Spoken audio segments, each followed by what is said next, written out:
There are three types of frame tools. The text frame tool, which we've already used. Further down in the palette, there is the rectangular frame tool, the one with the X in the middle. This is used more for graphics. And then one below that is the rectangular tool, which is more used for colours. But either of these two can hold images. We're going to use the rectangular frame tool and draw a box for our photo.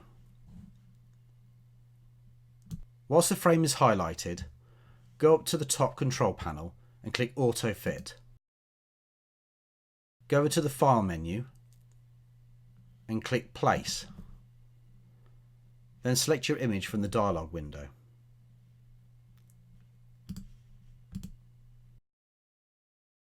You'll notice the image has been fit to the width of the frame.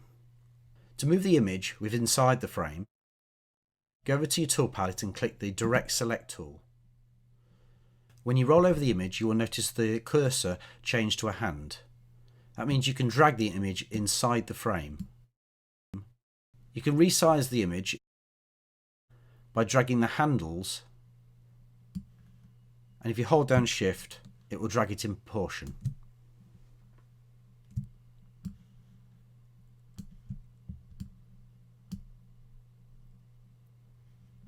Do this for all the images on your page.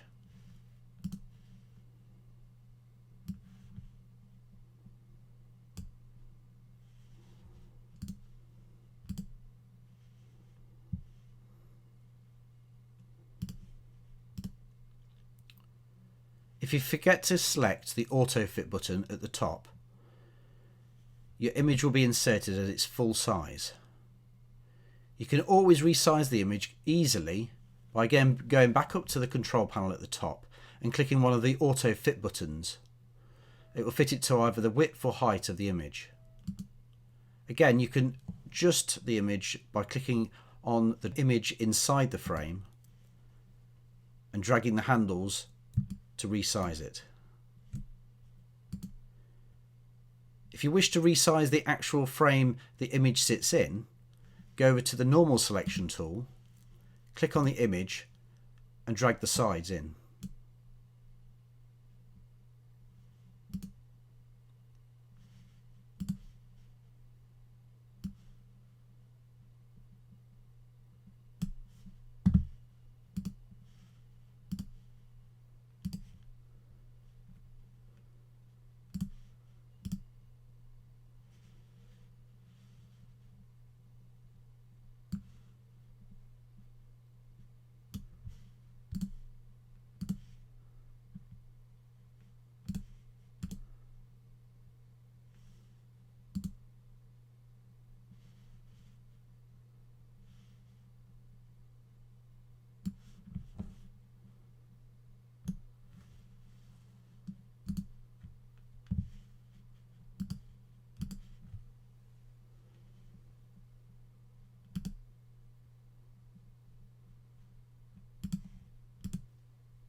And that's how you add images to a page.